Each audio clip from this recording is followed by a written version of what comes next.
Hello, এক cup চায় আমি তোমাকেই চাই। ঠিক ধরেছো বন্ধুরা, আমি এক কাপ চায় তোমাদেরকেই চাইছি। তাই ভাবলাম একটা ছোট্ট গল্প তোমাদের সাথে আমি শেয়ার করি আজকে এই চায়ের সাথে। বিকেলের চা মানেই র চা। সকালেও আমি র চাই খাই, খুব কম আমি দুধ চা খাই, কারণ কি আমি ল্যাকটোজ ইনটলারেন্ট, আমার দুধের কিছু সহ্য হয় না। তো এটা বরের চা, এটা বরের কফি মাগ। ও অনেক বেশি চা খায়, তাই ওকে আমি বড় কাপ দিই, আমার ছোট্ট কুচকে চা। তো আজকে গণেশ পুজো, তো ভাবলাম আজকে একটু কিছু ছুটি আছে সবারই, তো আজকে একটু কিছু গল্প করা যাক তোমাদের সাথে।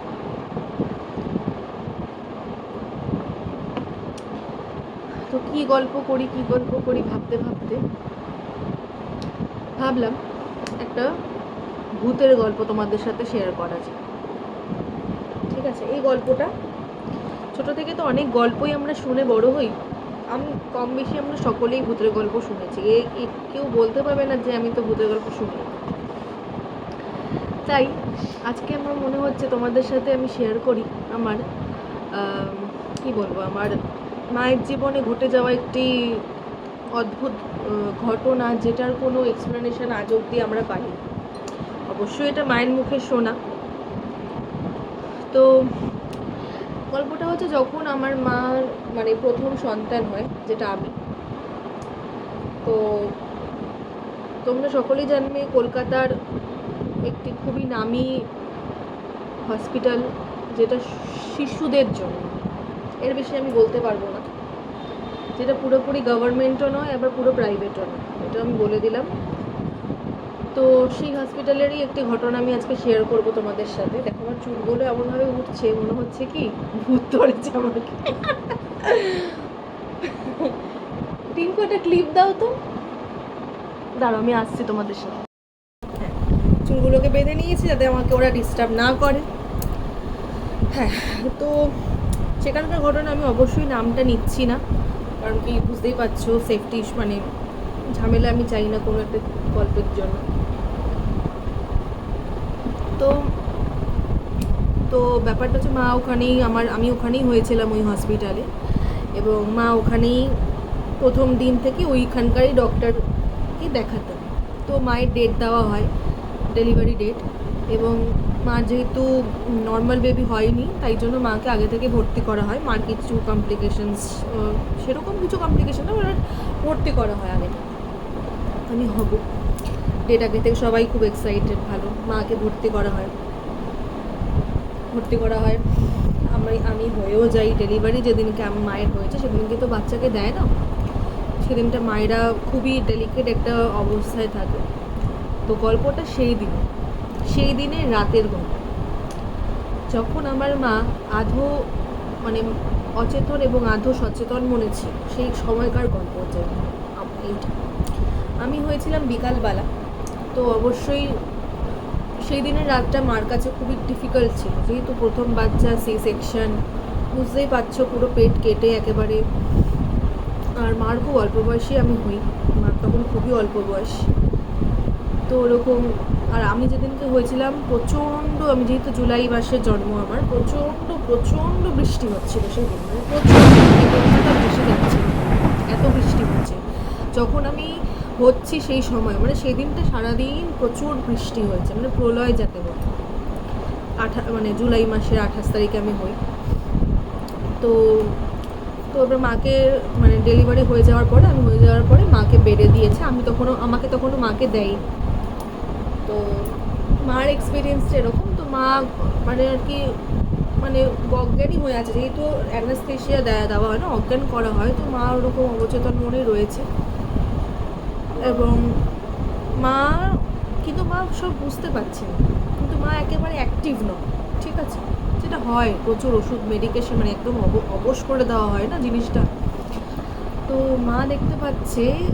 আর আরেকটা কথা বলে রাখি, মার যে এরকম পর বেড রাখা থাকে যেরকম হয়, তো মার বেডের পেছনে একটা বিশাল বড়, পুরোনো দিনের যেহেতু বাড়িটার মধ্যে হসপিটালটা, তো বিশাল জানলা মার মাথার পেছনে একদম বিশাল, আর সেখান দিয়ে ঝমঝমে বৃষ্টি হচ্ছে, অবশ্যই জানলা দেওয়া। সব কিছু দেওয়া। মা দেখতে পাচ্ছে যে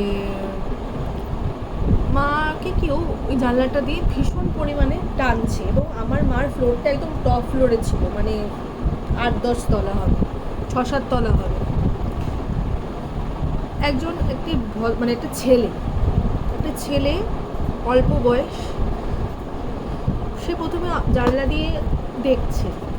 এবার তোমরা ভাবো একটা মানুষ কি করে জানলা দিয়ে দেখতে পারে, যেই ফ্লোরটা 7 তলায়, জানলাও দেখবে কি করে, মানে সে ভর দেবে কিসের ওপর? নিচে কোনো কার্নিশ নেই, আর কার্নিশ থাকলে একটা ছেলের পক্ষে কি অত উঁচুতে ওঠা সম্ভব? এবং সে কেনই বা একটা হসপিটালে এসে দেখবে। যাই হোক, এবার মা দেখছে, ওকে দেখছে, এবং তারপরে ছেলেটা মাকে প্রচণ্ডভাবে টানছে, মানে ও জানলা দিয়ে মাকে নিয়ে যাবে গাড় করে একেবারে, মানে ও ফেলে দেবে মাকে লিটারালি। এতটাই প্রবল ধস্তাধস্তি যে মানে মার সাথে প্রচণ্ড ধস্তাধস্তি হচ্ছে, মানে মা পুরো ফিল করছে যেটা কিন্তু মানে মানে স্বপ্ন নয়। কেন সেটা আমি পরে বলছি, যে কেন বলছি আমি এটা। এবং মারও অল্প বয়স, এবং ছেলেটিও খুব অল্প বয়স, মা বলছে। মানে প্রবল টানছে, মানে ফেলে দেবে আর কি মাকে। আর মার পুরো সারা শরীরে চ্যানেল ফ্যানেল করা, বুঝতেই পারছো, সেই অবস্থায় পড়ে গেলে বাঁচা খুবই ডিফিকাল্ট। তো মা বলছে ধস্তাধস্তিটা 5 মিনিট 6-7 মিনিট মতো ছিল। মানে মা অবশ্যই, মানে ছেলেটি চলে যায় মানে মাকে ছেড়ে, মাকে পারেনি, মা প্রবল চেষ্টা করেছে। এবং লাস্টে মাকে ওরম করতে দেখে একটি আয়া মাসি চলে আসে, এবং তখনই মা ঘুরে আসে আর কি, যে মার সাথে কি হয়ে গেল। এবং তখন আয়া মাসিটা মাকে এসে বলছে, দিদি আপনি জানলা বন্ধ করুন, আপনার জানলা করে আপনি পুরো ভিজে চান হয়ে গেছে আমার মা। তুমি বলো এটা কী করে সম্ভব? অন্য কোনো পেশেন্টদের কিন্তু সেরকম হয়নি। আমি বলছি, আমার কাটা দিচ্ছে। আচ্ছা, তো আমি ভাবলাম এটা স্বপ্ন হতে পারে, কিন্তু মার সারা হাতে, 2 হাতে আঁচড়ের দাগ পাওয়া গেছিল। এবং মা প্রচণ্ড টেরিফাইড, মা প্রচণ্ড ভয় পেয়ে যায়, এবং সেই মা এতটাই ভয় পেয়ে গেছিলো যে মার প্রবলেম হয়। এবং আমাদের সেই রাতে আমার বাবাকে কল করা হয় হসপিটাল থেকে, উনি মার ভীষণ প্রেশার নেমে গেছিলো, মা অসুস্থ হয়ে পড়ে। তো সারা রাত, তারপর থেকে বাবা সারা রাতে ছিল। তখন পরদিন সকাল হয়, মা যখন কথা বলার স্টেজে আসে, মা সকলকে কথাটা বলেছিল। তখন আমার বাবা গিয়ে এটার খোঁজ লাগায় যে ব্যাপারটা কী। বাবা ভেবেছে হয়তো কোনো এরকম কোনো মানুষই বা আসবে, তারা তো সিকিউরিটি ইস্যু না, কোনো ছেলে যদি এসে একটা মহিলাকে দেখে ওরমভাবে টানা, তার তো সেটা সিকিউরিটি ইস্যু। বাবা এটা কমপ্লেন করে হসপিটালে। কমপ্লেন করাতে ওরা বলে যে, ওরা তখন বাবাকে দেখায় যে আপনি বলছেন যে এখান থেকে কেউ উঁকি মেরে দেখছিল, কিন্তু নিচে কিছু নেই, কেউ দাঁড়াবে কী করে? এবং সেই সময় সবাই অবার্ডে ছিল, কেউ ওরকম কিছু হতে দেখেনি। এবং পরে আমরা জানতে পারি যে আমার মায়ের যে ওয়ার্ডটা ছিল তার অপোজিটেই ছেলেদের ওয়ার্ড ছিল, বার্ন ইউনিট ছিল, অ্যাক্সিডেন্ট ইউনিট ছিল, মানে যেগুলোকে ট্রমা কেয়ার বলে, ছেলেদের মেল ওয়ার্ড ছিল। হয়তো সেখান থেকেই কিছু হয়েছিল। তো মাকে তারপর আরও 3 দিন মতো ভর্তি থাকতে হয়।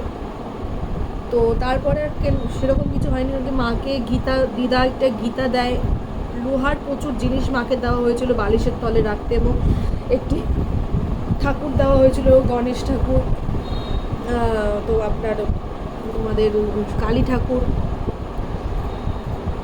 তো এই ছিল আমার গল্প। তারপরে আর কোনো প্রবলেম হয়নি মার, মার কাছে ফুল প্রত্যেক দিন দিদা গিয়ে মাকে পুজো দেওয়া, ফুল সব কিছু দিয়ে আসতো, মাও ঠাকুর পুজো করতো ওখানে।